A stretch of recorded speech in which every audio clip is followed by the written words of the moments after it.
There's Edith Patterson. Great. Oh, great. Okay, Hey, Edith, you're not muted, just so you know. thank you. You're welcome.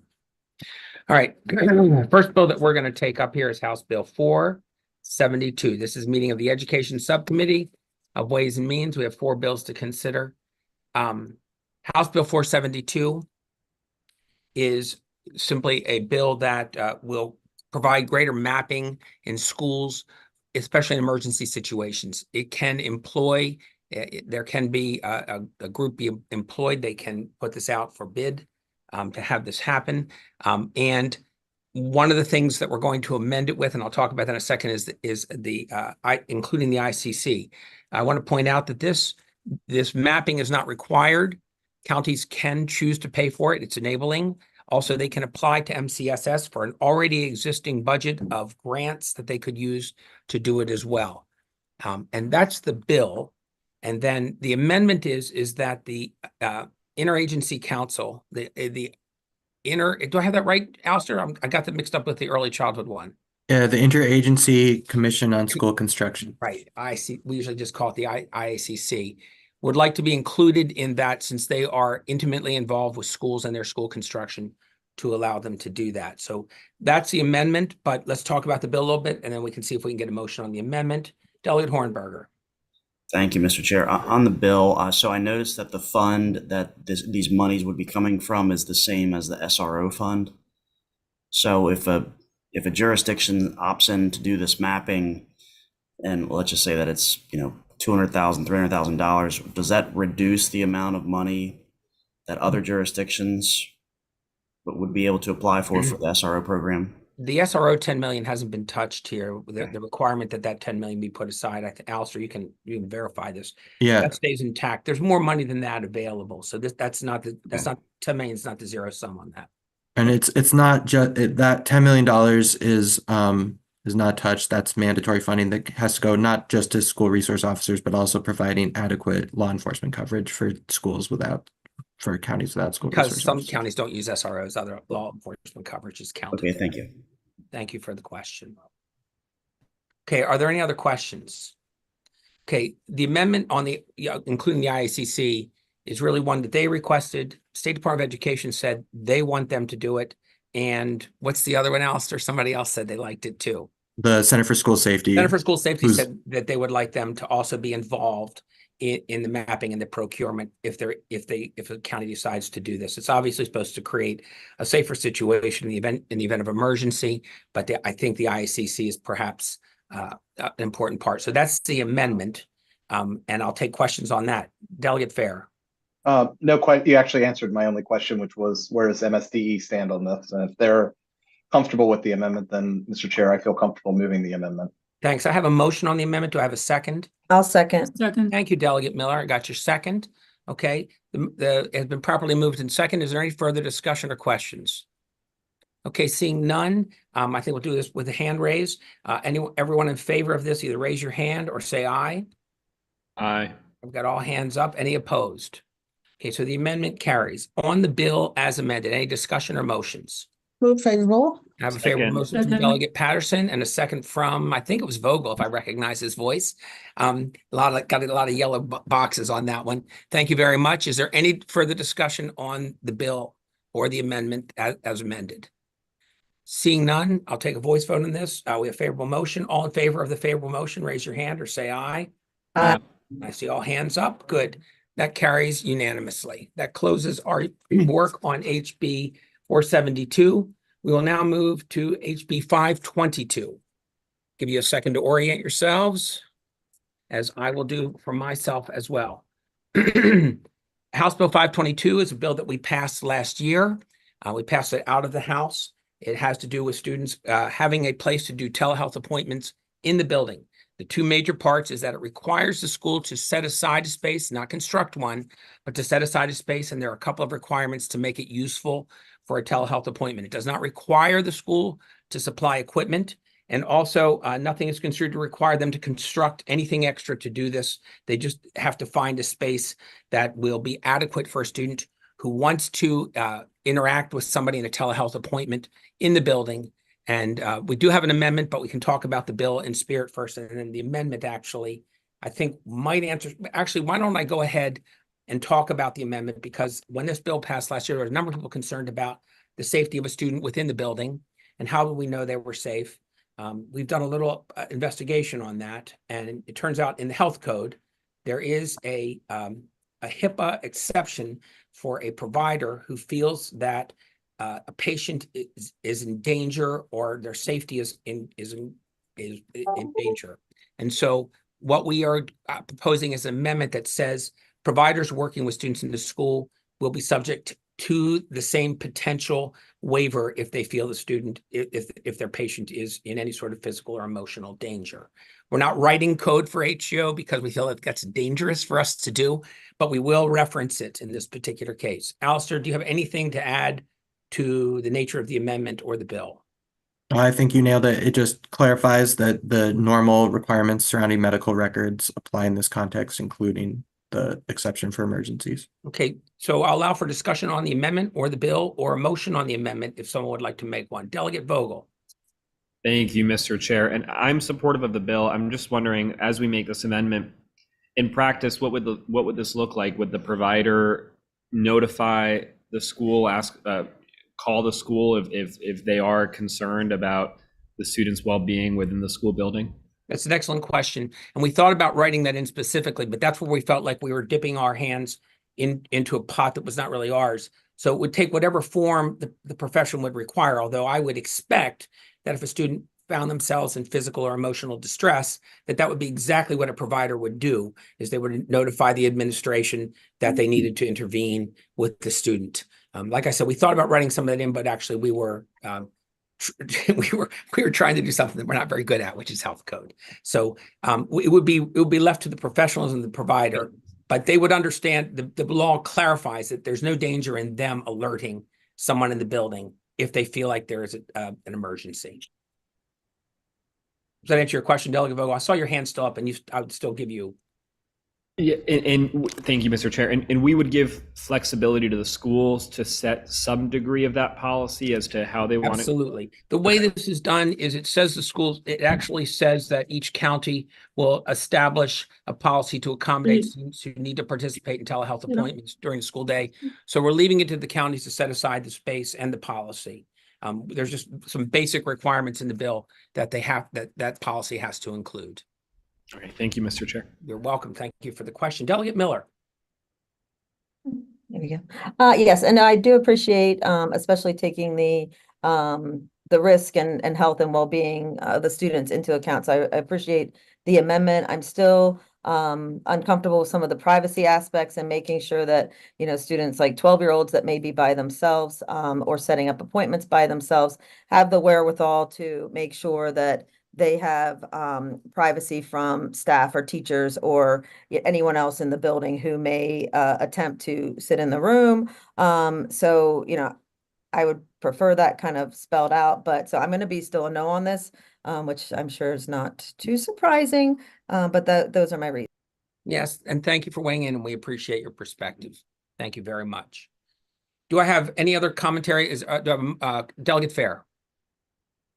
Thank you. I think that the bill draft, the draft has done a good job of pointing out exactly kind of the intent of the bill. And I think that obviously, I think that Delegate Miller's caution and concern is well validated, and we should look into it in the future years as we move this bill forward this year and look at if there is challenges that arise that are identified through this bill, that we certainly should look at it next year. And with that, Mr. Chair, I would move favorable on the amendment. I have a motion on the amendment. Do I have a second? Second. I have a second. Thank you, Delegate Patterson. Is there any further discussion on the amendment? Okay, seeing none, we'll take a vote. All those in favor of the amendment, raise your hand or say aye. I can see and Aye. hear. Thank you. Aye on the amendment. Any opposed on the amendment? Okay, everybody's aye on the amendment. Okay, on the bill as amended. Who's Move favorable. I heard two favorables, so I'm going to count one as the favorable and one as the second. Okay. Thank you very much. I don't know which is which, and it's rather informal, so we can do just that. Is there any further discussion on the bill as amended? Okay, seeing none, I will take a vote on the bill as amended. All in favor, please signify by raising your hand or saying aye. Aye. And those opposed? We have one opposed. Delegate Miller has voted in opposition. Everyone else is in favor. Okay, that takes care of that bill. Our next bill for consideration is House Bill 620. This is a Delegate Steve Johnson's bill, which is a repeat from last year. This bill passed cleanly last year. We're making no changes to this bill at all. This is a bill that requires, as part of the health education in schools, that students be made aware of of human trafficking and what it looks like. Many students of that age might not actually be aware that they're being trafficked. And so we don't often, and I'll say this out loud, we don't often in Ways and Means meddle in curriculum. We'll meddle in programs, what programs should exist, but we don't often meddle directly into curriculum unless we feel that that rises to the safety of a student to make sure that that curriculum is addressed. We felt that way about this last year. And so the bill is before us. Is there any discussion or motion on this legislation? Move favorable. I have a favorable motion. Do I have a second? Second. Thank you, Delegate Patterson. Is there any further discussion on the bill? Okay, seeing none, let's take a vote. All those in favor of the bill, please raise your hand or say aye. Okay, any opposed? I didn't see any, so that carries unanimously. Final bill that we're going to consider is House Bill 558. I would like to mention that we have a wonderful delegate as the sponsor of this bill. This is a bill that deals with primary and secondary education comprehensive health education framework. This establishes in code a framework that mostly exists already with State Department of Education. It puts it into code so that it can't be avoided. I would suggest that some of the reason for coding this is the same reasons we gave for the last bill, that the necessity of this perhaps to the safety and well-being of a student in this case.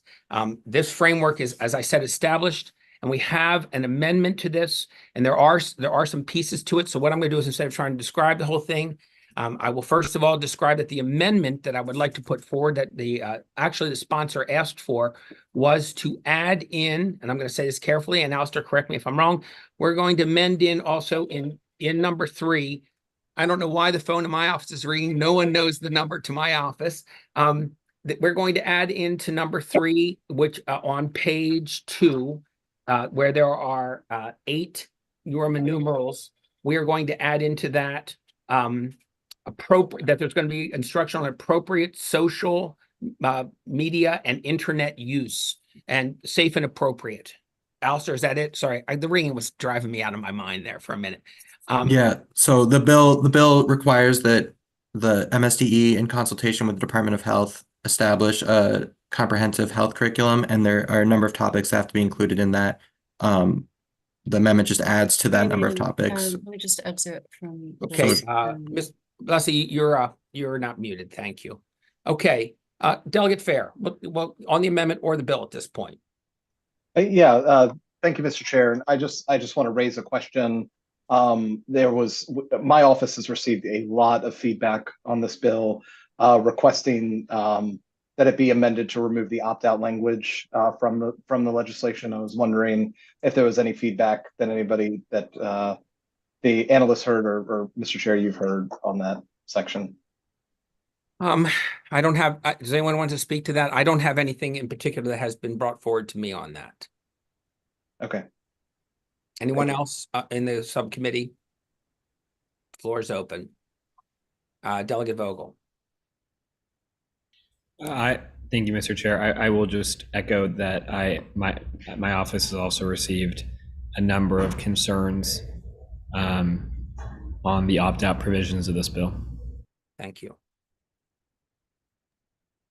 I have a question of Alistair. Please, Delegate Patterson. Okay. Are there other programs where parents are given the opportunity to opt out? Other parts of the curriculum, for example, the question is, are parents given the option of opting out under other educational programs?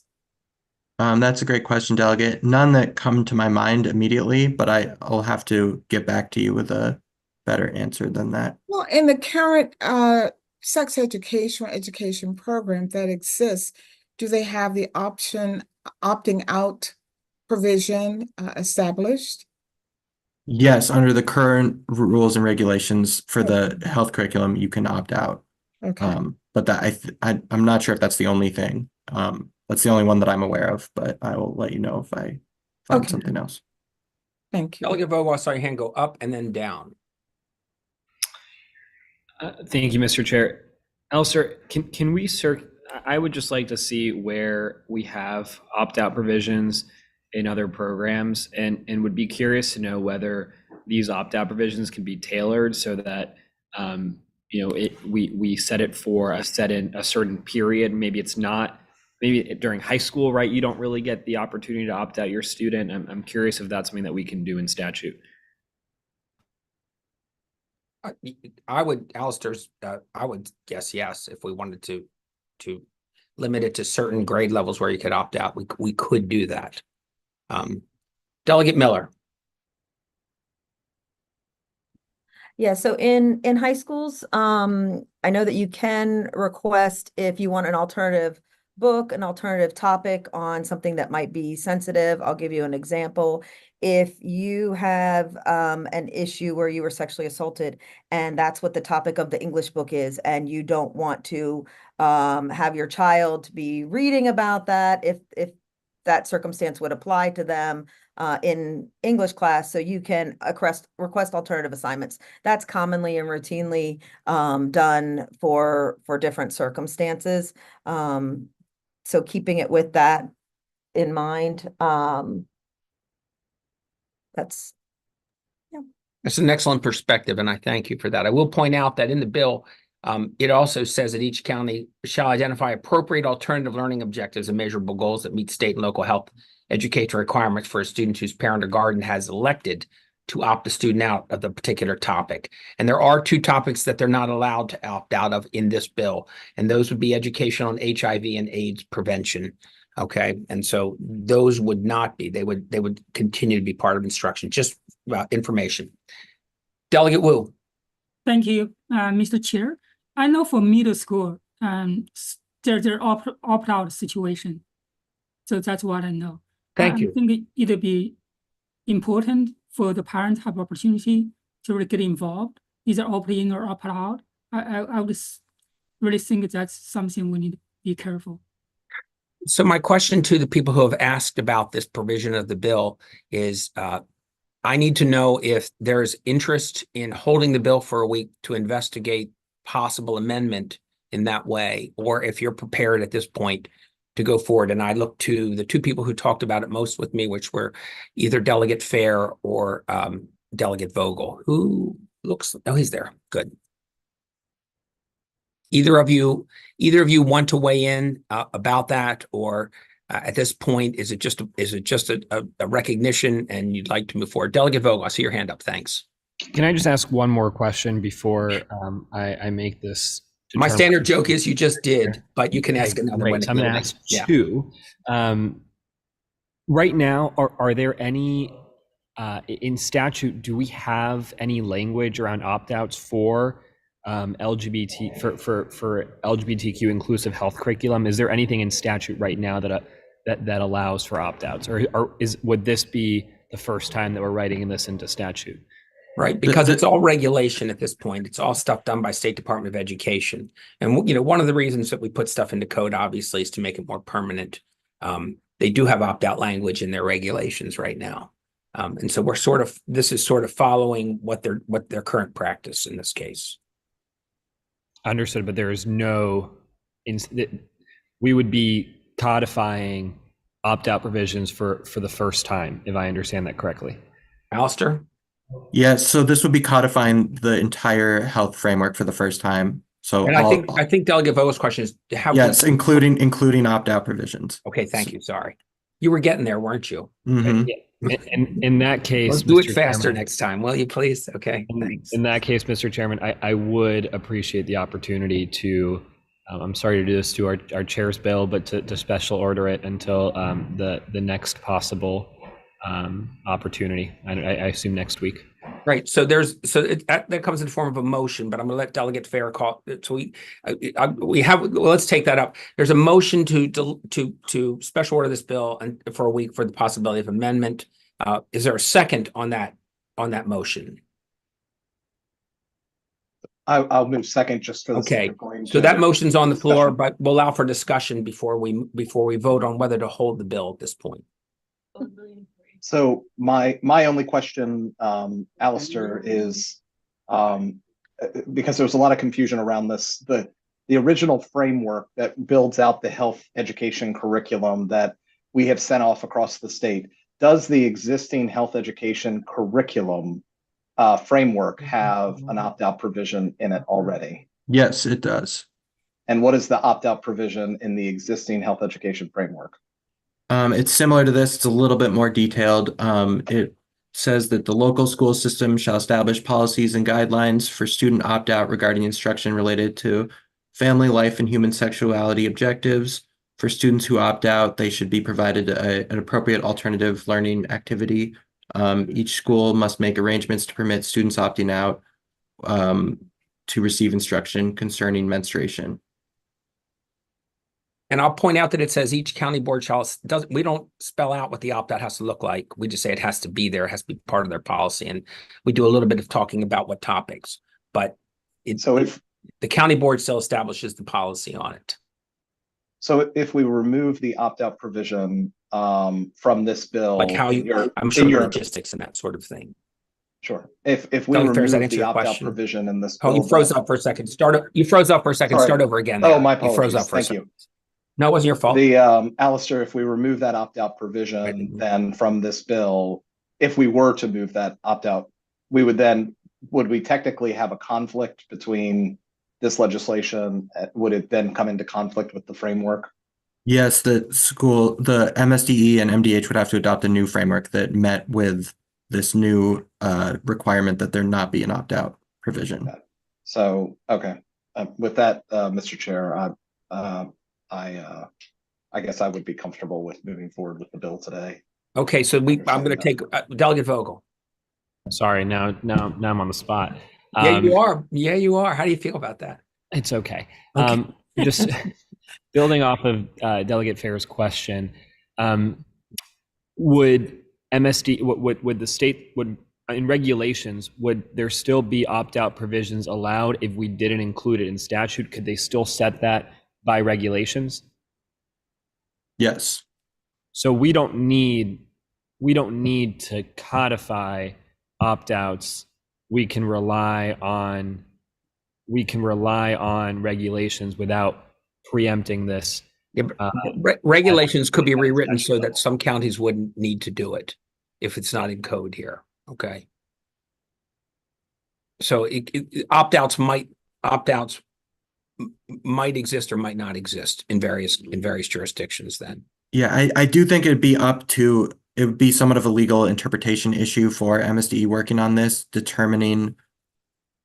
I think there is a read looking at this that says this is what you have to teach in every health framework, and it's got to be these things, and there's no opt-out. So I think the opt-out provision here is helpful in elucidating when MSD and MDH create this framework that is something to keep in mind. However, I don't think that you're necessary. I think it would be a fair read by them to say, well, this allows for the provision of an opt-out. Okay, so we're pressing time here, and what I need to know is if we can move forward. So I'm going to take up the motion to hold the bill for further amendment. Let's do it quickly by voice because I know some people feel differently, and I don't have you in alphabetical order. I'm just going to go across my screen. If voting here, yes means you want to hold the bill. Delegate Wu. No. No. Delegate Fair. No. Delegate Hornberger. I would say no, but was there a second on the hold? There was. Delegate Vogel moved it and Delegate Fair seconded it. I would say no to the hold. Okay, Delegate Miller. No to the hold. Delegate Patterson. No to the hold. Delegate Vogel. Yes to the hold. Sorry. And Delegate Wilkins. This is to literally hold the bill. Yes, and- there's just a motion to hold the bill for Yes, amendment. I think there's just been a lot of discussion. I think we need to look at this a little longer. So Okay. I will vote to hold. Okay, we do not have enough votes to hold at this point. So right now, we're going to proceed with the bill. We still have an amendment before us to add in the simple topics of safe and appropriate use of social media and internet. Does anyone want to move that amendment to the bill? Move I move. favorable on amendment. Okay, I have favorables and seconds all over the place here. All in favor of that amendment, please raise your hands or say aye. Aye. Aye. Okay, the amendment carries. And now we're on the bill. So on the bill as amended, please. If there's any further discussion, yes, I'll allow for further discussion on the bill as amended. Delegate Wood, did you have a comment? No, I move with Okay. the amendment. Yeah, did I thought I got that. Maybe I didn't. Oh, Second. I didn't. Okay, I'm being told here, I did not. Move favorable, Delegate Wood. Do I have a second on the bill as amended? Second. Moving too fast here. I'm worried about Delegate Wilkins. She's got her subcommittee coming up. I don't want to hold her up anymore. All right. So it has been properly moved and seconded. Is there any further comment on the bill? Not amending the opt-out, but amending the some of the subject matter. Okay. All in favor of the bill as amended, please raise your hands. Any opposed? We have 2 opposition. All in favor except Hornberger and Miller have voted no. That carries. So the bill passes as amended. And I thank you all very much for your work. It was a great discussion, and we'll come back together soon. Ed Sub's going to